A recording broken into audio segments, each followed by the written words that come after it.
Question का मतलब है पूछना और टैग का मतलब है बांधना या जोड़ना। जब भी हम इंग्लिश में किसी क्वेश्चन को किसी सिंपल या इंपेरेटिव सेंटेंस से बांधते हैं, जब भी हम इंग्लिश में किसी क्वेश्चन को किसी सिंपल या इंपेरेटिव सेंटेंस से बांधते हैं। सिंपल या इंपेरेटिव सेंटेंस क्या होते हैं मैम? सिंपल सेंटेंस का मतलब जिसमें कुछ बताया जाए, जिसमें हम क्वेश्चन को किसी सिंपल या इंपेरेटिव सेंटेंस से जोड़ देते हैं, उसे क्वेश्चन टैग कहते हैं।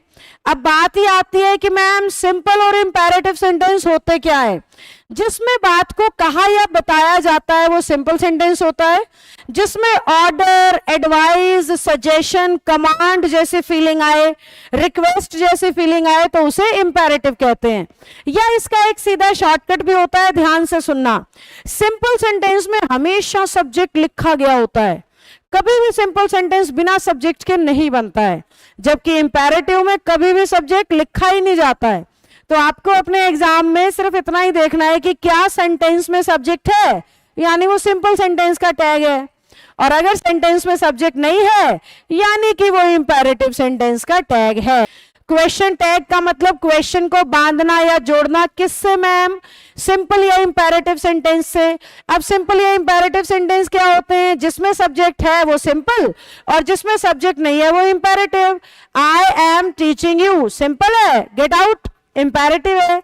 You are learning English, simple है, सिट डाउन, इंपेरेटिव है। तो जहां से भी सब्जेक्ट गायब दिखे समझ जाओ वो इंपेरेटिव है, और जहां पे वो सब्जेक्ट लिख के दे दे समझ जाना वो सिंपल है। अब सबसे इंपॉर्टेंट बात, आखिर हम क्वेश्चन जोड़ते ही क्यों हैं सिंपल या इंपेरेटिव सेंटेंस के साथ? क्वेश्चन टैग की जरूरत ही क्या है मैम? लिखा ही क्यों जाता है इसको? इसको इसलिए लिखा जाता है बेटा क्योंकि क्वेश्चन टैग का काम है स्पीकर के दिमाग में चल रही बात को एक्सप्रेस करना, स्पीकर के डाउट को एक्सप्रेस करना, स्पीकर को जिस बात पे संदेह हो रहा है उस चीज को एक्सप्रेस करने का काम होता है क्वेश्चन टैग का।